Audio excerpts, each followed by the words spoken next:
रात के करीब 12 बजे का वक्त था। गर्मियों की रातें थीं और मैं अपने कमरे में सो रही थी। अचानक मेरे कमरे के दरवाजे पर दस्तक हुई। पहले तो मैं थोड़ा डर गई, लेकिन फिर सोचा शायद मेरा भाई ही होगा, क्योंकि घर में मेरे और भाई के अलावा कोई और नहीं था। मैंने उठकर दरवाजे की ओर कदम बढ़ाए। दरवाजा खोलते ही मैंने बाहर झांका, लेकिन वहां कोई नहीं था। मैंने सोचा शायद ये मेरा वहम होगा। मैं वापस बिस्तर पर लेटने लगी। अचानक दरवाजे पर फिर से पहले से भी ज्यादा जोर की दस्तक हुई। मैंने कांपती हुई आवाज में पूछा, कौन है? लेकिन कोई जवाब नहीं आया। डरते हुए मैंने दोबारा दरवाजा खोला और वहां मेरा भाई खड़ा था। उसने मुझसे कहा, क्या हुआ दीदी, इतनी घबराई हुई क्यों लग रही हो? वो मुझे आज कुछ अजीब सी नजरों से देख रहा था। मैंने सोचा शायद मैं ही ज्यादा सोच रही हूँ, लेकिन मुझे क्या पता था कि उस रात कुछ ऐसा होने वाला था जिसने मेरी पूरी जिंदगी को बर्बाद कर दिया, जिसे मैं चाहकर भी कभी भूल नहीं पाई। अब मैं आपको अपनी जिंदगी का वो सच बताने जा रही हूँ जिसे मैंने आज तक सबसे छुपा कर रखा था। यह सच ऐसा है जो मेरी हर रात की नींद और हर दिन का सुकून छीन ले गया। इसे सुनने के बाद शायद आपकी रूह कांप उठेगी। दोस्तों, कहानी सुनने से पहले दिल थाम कर बैठिएगा, क्योंकि कहानी बहुत ही खतरनाक होने वाली है। अगर चैनल पर पहली बार आए हैं तो चैनल को सब्सक्राइब जरूर कर लीजिएगा। तो चलिए कहानी शुरू करते हैं। मेरी उम्र 20 साल हो चुकी थी और मैंने नया नया जवानी की दहलीज पर कदम रखा था। मैं कॉलेज में सेकेंड ईयर की पढ़ाई कर रही थी। उन दिनों गर्मी का मौसम था और हमें कॉलेज से छुट्टियां मिल गई थीं। रोज की तरह आज भी पूरे घर की सफाई करने के बाद मैं अपने बिस्तर पर आराम कर रही थी। थकान से चूर होकर ऐसा लग रहा था जैसे पूरा बदन अकड़ गया हो। मैं अपने बिस्तर पर लेटकर सुकून पाने की कोशिश कर रही थी और हाथों से अपने सिर की मसाज कर रही थी। अचानक मेरा भाई राहुल मेरे कमरे में आया और दरवाजा बंद करके कहने लगा, क्या हुआ दीदी, तबीयत तो ठीक है? मैंने कहा, क्या भाई, मम्मी सारा काम मेरे सर पर डालकर चली जाती हैं। कॉलेज की छुट्टियां क्या हुई, सारे घर की जिम्मेदारी मुझ पर आ गई है। ऊपर से काम वाली बाई भी छुट्टी पर है। मुझसे नहीं होते ये घर के काम। मेरी बात सुनकर वह मेरे पास आकर बैठ गया और कहने लगा, मेरी प्यारी बहन, कोई बात नहीं, मैं अभी तुम्हारे लिए दूध लेकर आता हूँ, उसे पियोगी तो सुकून मिल जाएगा। राहुल की बात सुनकर मैं मुस्कुरा दी और कहा, बस तुम खाना बाहर से ले आना, मैं थोड़ी देर सोऊंगी तो मेरी तबीयत कुछ बेहतर हो जाएगी। राहुल कमरे से निकल गया। कुछ देर बाद ठंडे दूध के गिलास के साथ वह वापस आया। मुझे उस पर बहुत प्यार आया। दुनिया में बहुत कम ही ऐसे भाई होते हैं जो अपनी बहनों का इतना ख्याल रखते हैं। मैं उसे ढेर सारा आशीर्वाद देने लगी और उसका लाया हुआ दूध पीने लगी। दूध पीने के बाद मैं अपने बिस्तर पर लेट गई। राहुल कहने लगा, चलो दीदी, मैं तुम्हारा सिर दबा देता हूँ, तुम सो जाओ। वह मेरे पास बैठ गया और अपने हाथों से मेरा सिर दबाने लगा। उसके हाथों से मुझे सुकून मिलने लगा और मेरे सर का दर्द भी कम हो गया था। मैं आंखें मूंद कर लेट गई और कुछ ही देर में मैं गहरी नींद सो गई। मुझे कोई भी होश नहीं था कि मैं कितने घंटे तक सोती रही। जब मेरी आंख खुली तो मैंने घड़ी पर टाइम देखा। रात के 9 बज चुके थे। शायद थकावट की वजह से मुझे वक्त का एहसास ही ना हुआ। मम्मी और पापा भी ऑफिस से वापस आ चुके थे। मुझे कुछ भी समझ नहीं आ रहा था और मेरा पूरा शरीर दर्द कर रहा था। मैं बिस्तर से उठकर बाथरूम जाने लगी। तभी मुझे चक्कर आ गए। मुझे ऐसा लग रहा था जैसे सब कुछ घूम रहा हो और अगर दीवार का सहारा नहीं लिया होता तो शायद गिर जाती। खुद को संभालते हुए मैं फ्रेश होकर बाहर आई। देखा कि सभी खाने के टेबल पर बैठे हुए थे और मेरे आने का इंतजार कर रहे थे। मैं जाकर आराम के साथ कुर्सी पर बैठ गई। मेरी हालत काफी खराब हो चुकी थी और थकावट से मेरा पूरा बदन दर्द कर रहा था। राहुल ने देखा कि मैं थकी हुई हूँ तो तुरंत मम्मी से कहने लगा, मम्मी देखिए, अंजलि दीदी पर काम का बोझ थोड़ा कम डाला करे। अरे, अगर काम वाली नहीं आ रही तो उसकी जगह किसी और को रख ले। यह बेचारी सारा दिन काम करके थक जाती है। देखिए तो इसकी रंगत भी पीली पड़ चुकी है। वाकई में मेरी हालत दिन ब दिन खराब होती जा रही थी। मम्मी और पापा दोनों ही काम करते थे, क्योंकि सिर्फ पापा की जॉब से घर का खर्चा चलना मुश्किल था। साथ ही हमारी पढ़ाई का खर्च भी काफी था, इसलिए मम्मी भी उसी कंपनी में काम करती थी जहां पापा। हम दोनों भाई बहन कॉलेज जाते थे, लेकिन गर्मी के मौसम में छुट्टियां होने की वजह से घर पर ही थे। मैंने एक बात नोटिस की थी कि पिछले कुछ हफ्तों से राहुल मेरे कुछ ज्यादा ही करीब होने लगा था। जब से मुझे कॉलेज से छुट्टियां मिली थीं, तब से वह मेरा कुछ ज्यादा ही ख्याल रखने लगा था। अगर मैं घर का कोई काम करती तो वह आकर मदद करने लगता। कभी कभी काम करते वक्त मुझे थकावट महसूस होती तो वह मुझे आराम से बिठाकर मेरा सिर दबा देता। जब मैं उसे मना करती तो वह हंसते हुए कहता, नहीं दीदी, तुम बहुत काम करती हो, अब मेरा हक बनता है कि तुम्हें सुकून दो। मैं उसे रोक नहीं पाती और चुपचाप लेटी रहती। लेकिन एक रात जो हुआ उससे मेरे होश उड़ गए थे। क्या राहुल कभी ऐसा कर सकता था? मैं अपने कमरे में सो रही थी। आधी रात के करीब मुझे महसूस हुआ कि जैसे कोई मेरे कमरे में आकर खड़ा हो गया हो। धीरे धीरे वह बिस्तर के पास आ रहा हो और मैं सोते हुए भी महसूस कर सकती थी कि कुछ अजीब हो रहा है। मुझे तुरंत झटका सा लगा और मैंने आंखें खोल दी। कमरा पूरी तरह से अंधेरे में डूबा हुआ था और जब मैंने उठकर देखा तो अंदर कोई नहीं था। बस कमरे का दरवाजा थोड़ा सा खुला हुआ था और मुझे याद था कि मैं हमेशा सोने से पहले दरवाजा बंद करके सोती थी। तो फिर वह कैसे खुला था? मैं चुपचाप उठकर दरवाजे को लॉक करने लगी। फिर से बिस्तर पर जाकर सोने की कोशिश की, लेकिन जैसे ही मेरी आंखें बंद हुईं, मुझे फिर से कुछ कदमों की आहट सुनाई दी, जैसे कोई बिस्तर के पास आकर बैठा हो। और फिर मुझे लगा जैसे कोई मेरे पास आकर अपना हाथ बढ़ा रहा हो। मैंने पलटकर देखा, लेकिन कोई नहीं था। मेरी धड़कन तेज हो गई थी और मुझे घबराहट होने लगी थी। मैंने घबराते हुए कमरे की लाइट ऑन की और दरवाजा खोलकर बाहर झांका, लेकिन वहां कोई नहीं था। आज से पहले ऐसा कभी नहीं हुआ था जो अब हो रहा था। मुझे प्यास लगी तो मैं कमरे का दरवाजा खोलकर बाहर निकली। उसी वक्त राहुल भी अपने कमरे से बाहर निकला। मुझे देखकर उसने पूछा, क्या बात है, आप अभी तक जाग रही हैं? मैंने जवाब दिया, कुछ नहीं, बस ऐसा महसूस हुआ जैसे कमरे में कोई मौजूद हो। पानी पीकर मैं दोबारा कमरे में आई और पीछे पीछे वह भी आ गया। उसने कहा, आपको डरने की जरूरत नहीं है। अगर आपको डर लग रहा है तो मैं आपके पास सो जाता हूँ। मैंने उसे मना किया, नहीं, तुम्हें परेशान होने की जरूरत नहीं है, जाओ और आराम करो। लेकिन वह जिद करने लगा कि मैं आपको अकेला किसी भी हाल में नहीं छोड़ सकता। आपकी तबीयत खराब हो सकती है, मैं आपको तकलीफ में नहीं देख सकता। आप सो जाएं, मैं यही सो जाता हूँ। आखिरकार उसकी जिद के आगे मुझे झुकना पड़ा। मैं बिस्तर पर लेट गई और उसने भी सोफे पर तकिया रखा और मेरे पास में ही सो गया।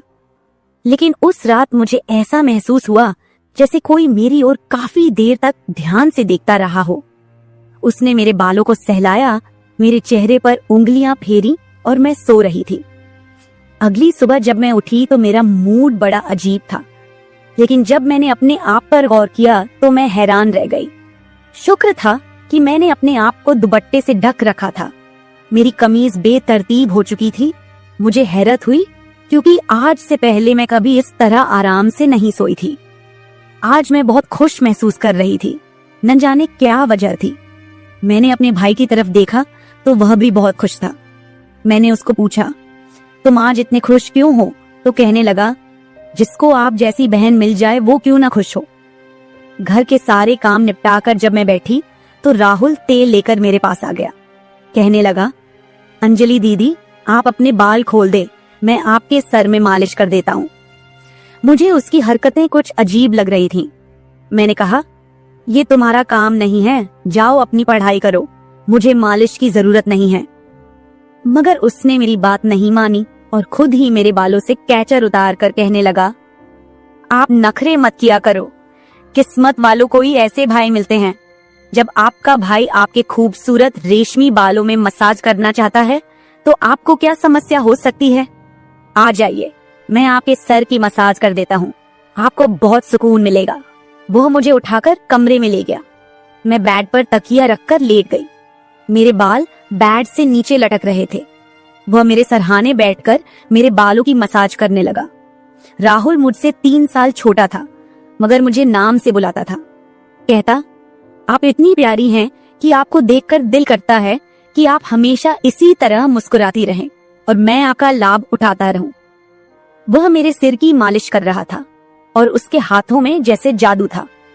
मुझे इतना मजा आया कि मैं नींद की वादियों में खोने लगी।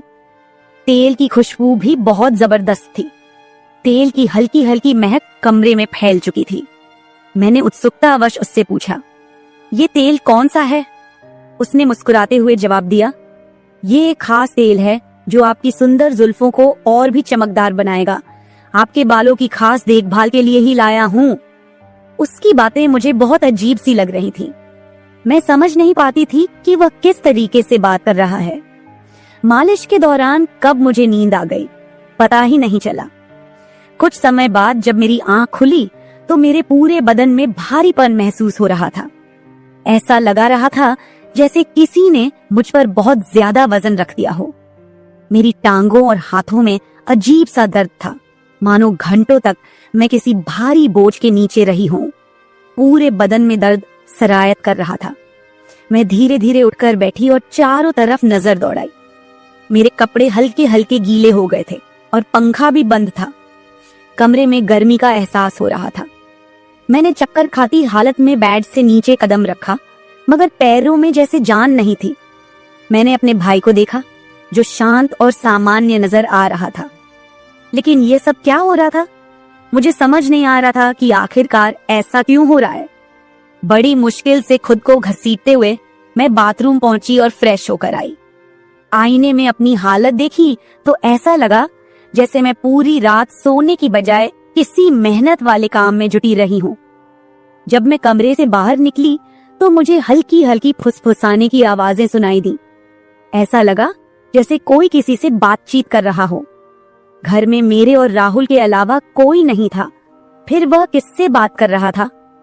प्यास लगने के कारण मैं पहले किचन में पानी पीने गई, लेकिन तब तक आवाजें आनी बंद हो चुकी थीं। जैसे ही मैं किचन के दरवाजे के पास पहुंची, राहुल बैठक से बाहर निकलता दिखा। उसके हाथों में कई नोटों के बंडल थे और उसके चेहरे पर एक अजीब सी मुस्कान थी। मेरे माथे पर बल पड़ गए। उसने जैसे ही मुझे देखा चौंक गया। कहने लगा, दीदी आप उठ गईं। मैंने बिना जवाब दिए धीरे धीरे उसके करीब जाकर पूछा, ये पैसे कहां से आए? वह हड़बड़ा गया और तुरंत उन्हें अपनी जेब में डालने की कोशिश करने लगा। मैंने उसका हाथ पकड़कर उन पैसों को बाहर निकाला और सख्ती से पूछा, सच सच बताओ, इतने पैसे तुम्हारे पास कैसे आए? वह घबरा गया और कहने लगा, प्लीज पापा को मत बताना। ये पैसे पापा के एक दोस्त ने पुराने कर्ज के रूप में लौटाए हैं। मैंने सोचा था कि इनसे मोबाइल खरीद लूंगा। उसकी बात सुनकर मेरा गुस्सा 7वें आसमान पर पहुंच गया। मैंने उसे डांटते हुए कहा, क्या तुम्हें घर की हालत का जरा भी अंदाजा नहीं है? मम्मी पापा दोनों इतनी मेहनत कर रहे हैं और तुम इन पैसों से मोबाइल खरीदने की सोच रहे हो। उसने शर्मिंदा होकर पैसे मुझे थमा दिए। मैंने वो पैसे रात को पापा को दे दिए। उस रात राहुल ने मुझसे एक भी बात नहीं की और जल्दी सोने चला गया। मैं अगले दिन किचन में काम कर रही थी जब राहुल अपने दोस्तों के साथ घर में दाखिल हुआ। मैं जितनी हैरान होती उतना ही कम था, क्योंकि वह अपने दोस्तों को सीधा लाउंज में ही ले आया था। उस वक्त मैं दुपट्टा उतारकर बर्तन साफ कर रही थी। जब वह सब हंसते हुए अंदर आए, मैंने तुरंत दुपट्टा ऊपर लिया और फिर राहुल को समझाने लगी कि यह क्या तरीका है? तुम जानते हो इस वक्त मम्मी पापा घर नहीं हैं, फिर भी इन लोगों को घर ले आए हो। राहुल मुस्कुराते हुए बोला, दीदी ये घर मेरा भी है और आपको कोई दिक्कत नहीं होनी चाहिए। वैसे भी ये मेरे खास दोस्त हैं, आप उनके लिए खाना बना दें। वह मुझसे काफी नाराज हो चुका था, मगर अब मैं क्या करती? खाना तो बनाना जरूरी था। मैंने मजबूर होकर खाना तैयार किया और टेबल पर लगा दिया। मैंने गौर किया कि उसके दोस्त बार बार मुझे घूरकर देख रहे थे। वे सभी राहुल की उम्र से बड़े थे और अजीब तरीके से घूर रहे थे, जैसे कच्चा ही खा जाएंगे। मैं तुरंत अपने कमरे में चली गई और दरवाजा बंद कर लिया। उनके जाने के बाद मैंने राहुल से कड़े शब्दों में कहा, दोबारा तुम्हारे दोस्त इस घर में नजर न आए, नहीं तो मैं मम्मी पापा को सब बता दूंगी। राहुल ने कुछ पल मेरी ओर देखा और फिर मुस्कुराते हुए बोला, ठीक है, वो नहीं आएंगे, लेकिन आप मम्मी पापा को कुछ मत बताइए। मुझे राहुल की हरकतें कुछ मुश्किल सी लगने लगी थी, क्योंकि वह मुझे अजीब तरह से देखने लगा था। उस रात मैं बिस्तर पर लेटी थी और आराम करने की कोशिश कर रही थी। अचानक मैंने महसूस किया कि मेरे पैरों पर किसी का हाथ था।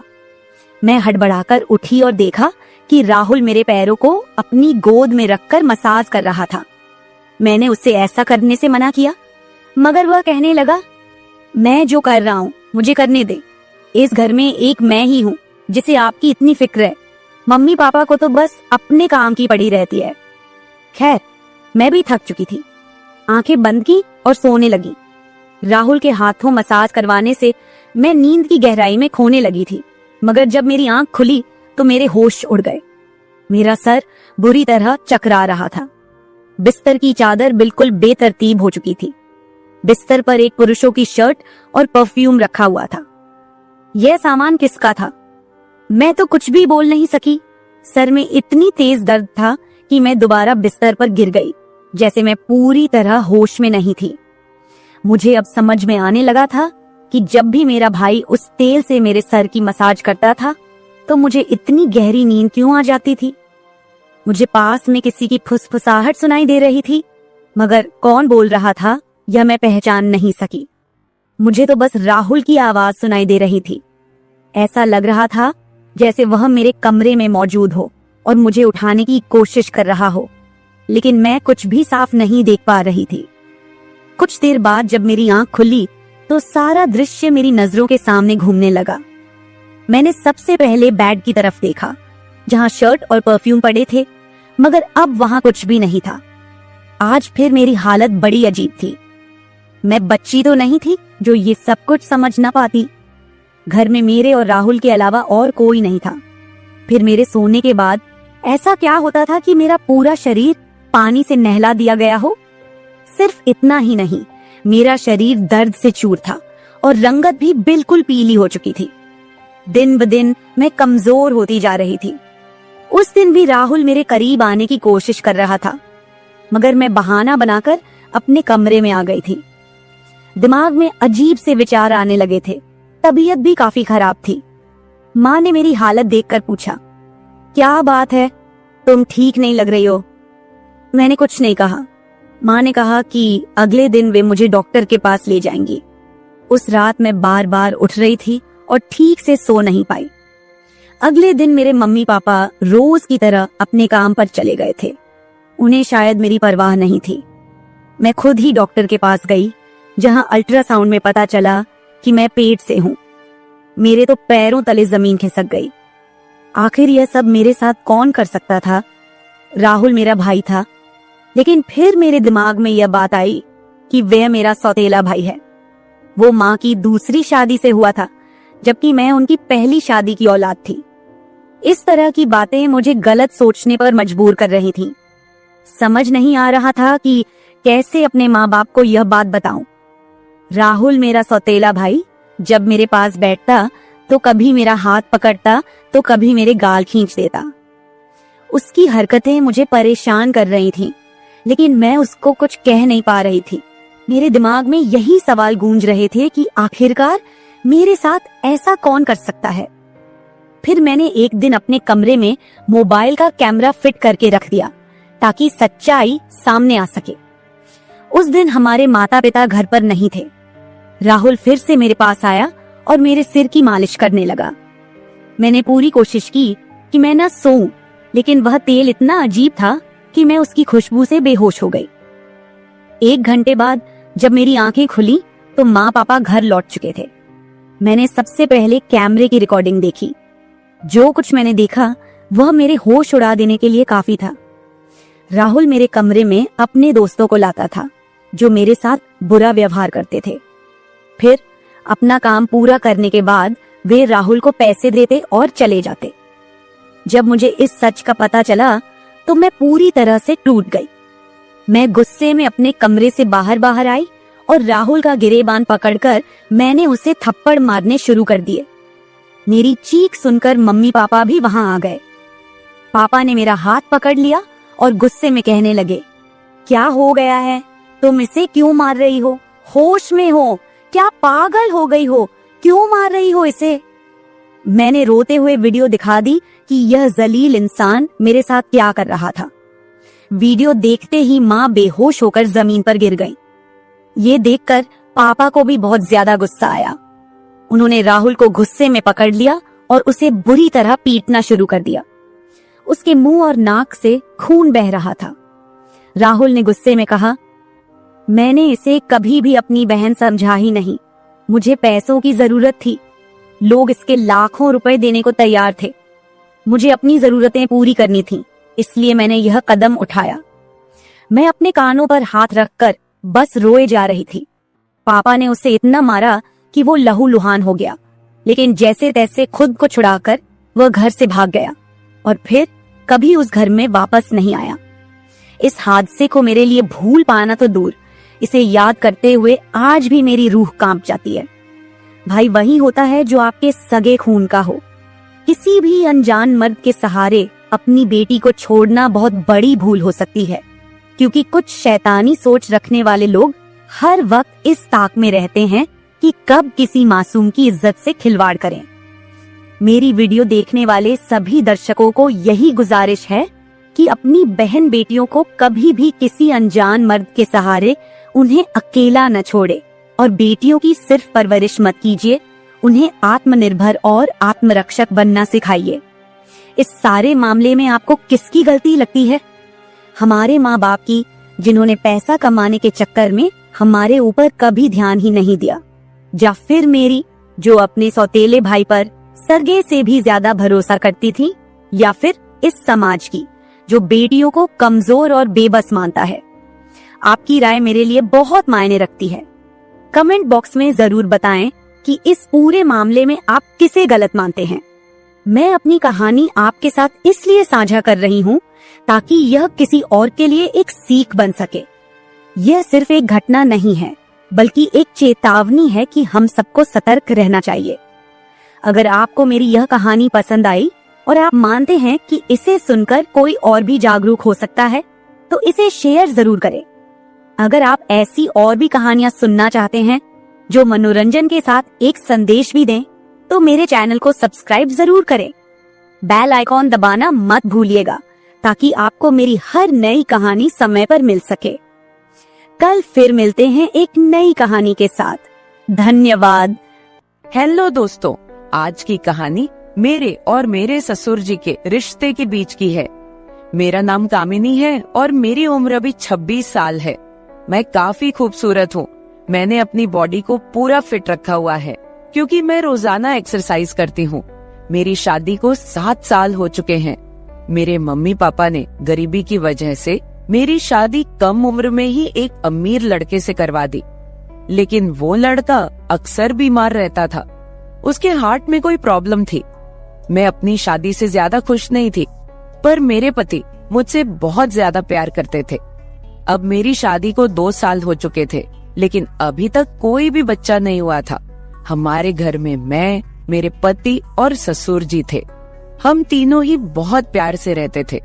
मेरे ससुर जी की उम्र 45 से 50 साल की होगी, लेकिन वो काफी जवान दिखते हैं क्योंकि उन्होंने अपने शरीर को पूरा फिट रखा हुआ है। फिर एक दिन मेरे पति की तबीयत ज्यादा खराब हो गई और उनकी मृत्यु हो गई। मेरे सामने मानो दुखों का पहाड़ टूट पड़ा हो। अब मैं एक विधवा हो चुकी थी। धीरे धीरे मेरे पति को गुजरे काफी समय हो गया था। अब मेरे ससुर जी और मैं दोनों ही घर में रहते थे।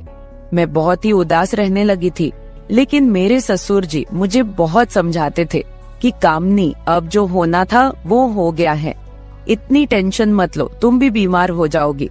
मैं तो कहता हूँ कि तुम दोबारा से शादी कर लो, अभी तुम्हारी उम्र ही क्या है। पर साथ ही साथ वो मुझे अजीब सी नजरों से देखते थे। फिर मैं अपना घर चलाने के लिए जॉब करने लगी क्योंकि मेरे घर में अब कमाने वाला कोई नहीं बचा था। मैं दिन भर ऑफिस में रहती और शाम के 7 बजे तक घर आती। ससुर जी का बिजनेस ठीक ठाक चलता था, पैसों की कुछ खास चिंता नहीं थी। फिर भी मैं सोचती हूँ कि खाली घर पर बैठकर क्या करूँगी, इसलिए जॉब करती हूँ और थोड़ा दिल भी बहल जाता है और टाइम पास भी हो जाता है। अब मेरे पति को गए हुए बहुत दिन हो चुके थे, इसलिए मैं उनकी मृत्यु के सदमे से थोड़ा थोड़ा बाहर निकल रही थी। ऑफिस की सहेलियों ने मुझे बहुत समझाया कि तुम शादी कर लो। मेरी एक बहुत अच्छी सहेली है, हम दोनों साथ साथ ऑफिस जाती हैं। एक दिन ऑफिस से निकलते वक्त मेरी सहेली ने मुझे घर पर बुलाया, क्योंकि मेरे ऑफिस और घर के बीच ही मेरी सहेली का घर है, तो मैं उसके घर चली गई। हमने चाय पी और फिर इधर उधर की थोड़ी बातें की। मेरी सहेली ने कहा कि क्या तुझे पता है ऑफिस में क्या चल रहा है? मैंने कहा नहीं यार, मुझे उससे क्या फर्क पड़ने वाला है, वैसे भी तो मैं ऑफिस में अपना मन बहलाने के लिए ही जाती हूँ। फिर मेरी सहेली बोली, फिर तू सुन ले, हमारे ऑफिस में सभी लोग एक दूसरे से मिलकर रहते हैं और किसी को भी कोई समस्या हो वो सभी मिलकर सुलझा लेते हैं। देखो, जो काम वाली आंटी है वह विधवा हो चुकी है, लेकिन ऑफिस के लोगों ने मिलकर उनकी शादी करवा दी है। अब वह बहुत खुशी खुशी रहती है और उनका भी एक सहारा बन गया है। मैंने उसकी बातों पर ज्यादा ध्यान नहीं दिया और वहाँ से अपने घर चली आई। मैं थोड़ा थोड़ा अपनी सहेली की बातों को समझ रही थी कि वो मुझे शादी करने के बारे में बोल रही है। फिर मैंने घर आकर ससुर जी को खाना बनाकर दिया और खुद भी खाना खाया। मैं अपने कमरे में बैठी थी, मुझे नींद नहीं आ रही थी। सुबह के लगभग 10 बज रहे थे। आज रविवार था, मुझे ऑफिस नहीं जाना था। तभी मेरे दिमाग में मेरी सहेली के मुंह से सुनी हुई बातें चलने लगी। मैं सोच सोचकर परेशान सी होने लगी। फिर मेरे दिमाग में कुछ आया और मैं अपने ससुर जी के कमरे की ओर चली गई। जब मैं अपने ससुर जी के रूम में गई तो उनके हाथ में एक किताब थी। मुझे देखकर उन्होंने किताब को तकिए के नीचे रख दिया। मैंने देख लिए था कि ससुर जी कौन सी किताब देख रहे हैं। मैंने कहा, ससुर जी आप क्या पढ़ रहे हो? वह बोले, कुछ नहीं बहू, किताब देख रहा था बस। बताओ क्या बात है? मैं बोली, कुछ नहीं ससुर जी, मुझे आपसे कुछ जरूरी बात करनी है। उन्होंने कहा, हाँ बहू कहो क्या बात करनी है। मैंने कहा, ससुर जी बात थोड़ी अजीब है, मैं सोच रही थी कि आपसे कहूँ कि नहीं। उन्होंने कहा, अरे पहले तुम बोलो तो सही, क्या बात है? ऐसा कभी हुआ है कि तुमने कभी मेरे से कुछ मांगा हो और मैंने तुम्हें लाके ना दिया हो? तुम मेरा इतना ख्याल रखती हो, जो भी बात है खुलकर बोलो। फिर मैंने हिम्मत करके ससुर जी को बोला कि अब मेरे पति की मृत्यु को 2 साल होने को आए हैं। उनकी मृत्यु के बाद से मैं बड़ी मुश्किल से सदमे से बाहर आई हूँ। अभी मैं घर से बाहर जाती हूँ तो मुझे बड़ी दिक्कत होती है। आपको तो पता ही है कि विधवा औरत की तरफ लोग कैसी नजरों से देखते हैं और उसके बारे में लोग कैसी सोच रखते हैं। आपने मुझे बहुत बार बोला है कि तुम शादी कर लो। मैं चाहती हूँ कि आप मेरे लिए एक पति की खोज करो, क्योंकि अकेले मेरी जिंदगी मुझसे नहीं निकाली जा रही। मैं भी चाहती हूँ कि मेरा भी कोई जीवन साथी हो जो मेरे सुख दुख की बात करे और मुझे बहुत ज्यादा प्यार करे। आपको पता है, एक औरत की कई जरूरतें होती हैं जो सिर्फ पति ही पूरी कर सकता है। बाकी आपको पता ही है कि मेरे माँ बाप तो इतने गरीब हैं कि उन्होंने पता नहीं एक बार मेरी शादी कैसे कर्ज उठाकर की है। मैं अब उनको कोई तकलीफ नहीं देना चाहती। अब मेरे लिए तो आप ही सब कुछ हो। मैं बड़ी हिम्मत करके आपसे ये बात कह रही हूँ। मुझे विश्वास है कि आप मेरे लिए कुछ अच्छा ही करोगे। उसके बाद ससुर जी ने मुझे अपने पास बैठा लिया और मेरे साथ कुछ बातें करने लगे और मेरे सुख दुख को बांटने लगे।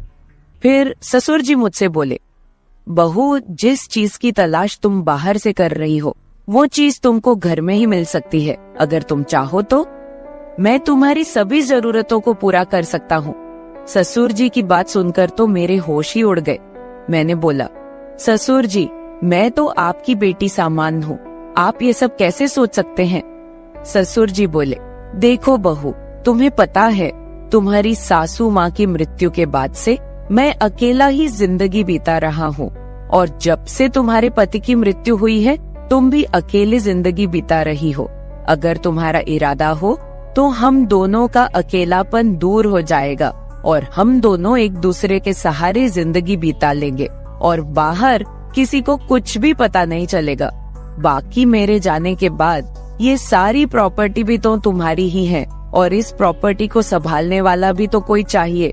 बाकी लोगों की टेंशन मत लो, वो तो जब तुम विधवा की जिंदगी जी रही हो तब भी बातें करते थे और अब भी बातें करेंगे। सच कहूँ तो बहू, मैं तो उसी वक्त तेरा दीवाना हो गया था जब मैंने तुम्हें पहली बार देखा था। फिर मैंने ससुर जी को बोला कि मैं सोचकर बताती हूँ। अगली सुबह मैं उठी और खाना बनाने लगी। अगले दिन मैं ऑफिस नहीं गई, मैं किचन में खाना पका रही थी। तभी ससुर जी किचन में आए और बोले, बहू आज ऑफिस नहीं जा रही हो क्या? मैंने कहा, नहीं आज नहीं जा रही हूँ, आज मैंने ऑफिस से छुट्टी ले ली है। आप कहीं जाने वाले थे, गए नहीं क्या? वो बोले, नहीं आज मेरी तबीयत ठीक नहीं है, मैंने सोचा कि आज घर रहकर आराम कर लेता हूँ। कुछ देर के बाद घर में कुछ मेहमान आ गए। हम लोग मेहमानों के आदर सत्कार में लग गए। मैंने उनसे हालचाल पूछा और उन लोगों से ढेर सारी बातें की। मेहमान के रूप में मेरे चाचा और चाची जी आए हुए थे। जब मैं मेहमानों से बातें कर रही थी तभी ससुर जी बाहर घूमने चले गए। उनकी आदत है कि जब वह घर पर रहते हैं तो वह खेतों की तरफ घूमने चले जाते हैं। फिर थोड़ी देर के बाद मेरे चाचा चाची भी खाना खाकर चले गए। दोपहर के 1 बजे का समय हो चुका था। मेरे दिमाग में ससुर जी की बातें घूम रही थी। मैं सोच रही थी कि इस अकेलेपन के साथ मैं सारी जिंदगी कैसे बिताऊंगी। मैं ससुर जी के साथ रहूंगी तो हो सकता है कि हमारा कोई बच्चा भी हो जाए। और ससुर जी की बात सही है, उनके जाने के बाद उनकी सारी प्रॉपर्टी भी तो मेरी ही है। मुझे ससुर जी की बातें काफी हद तक सही लग रही थी। फिर मैंने ससुर जी को कॉल किया और बोली, ससुर जी खाना तैयार हो गया है, आकर खाना खा लीजिए। इस पर वह बोले, मैं अभी बाहर हूँ और मुझे थोड़ा टाइम लगेगा। मैंने कहा ठीक है, मैं जरा बाहर जा रही हूँ तो देर शाम तक वापस आऊंगी, क्योंकि मैंने मार्केट शॉपिंग करने के लिए जाना था। फिर मैं मार्केट चली गई और वहाँ से अपने लिए और ससुर जी के लिए कुछ कपड़े खरीद कर लाई। जब मैं घर पहुँची तो शाम के 7 बज चुके थे। ससुर जी अपने कमरे में सो रहे थे। मैंने ससुर जी को उठाया और वो नहाने चले गए।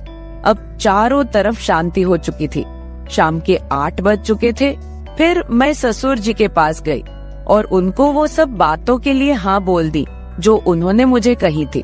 ससुर जी मेरी हाँ सुनते ही खुश हो गए। फिर मैं उनके साथ, उसके बाद तो आप समझ ही सकते हैं, जो होना था वो हो गया। मैंने ससुर जी को फिर से अपनी ख्वाहिश बताई और ससुर जी ने मेरी ख्वाहिश पूरी कर दी। हम दोनों ने 1 से 2 घंटे तक एक दूसरे से वो सब बातें की और सारा काम किया।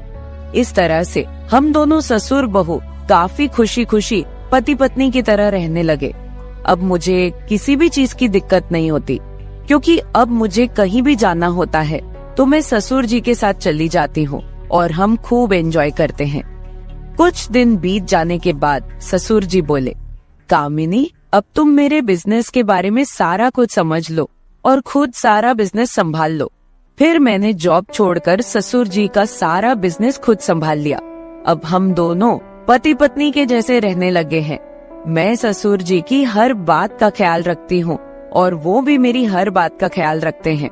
कुछ देर के बाद हमारे घर बच्चा भी हो गया और हमारी जिंदगी काफी अच्छे से चल रही है।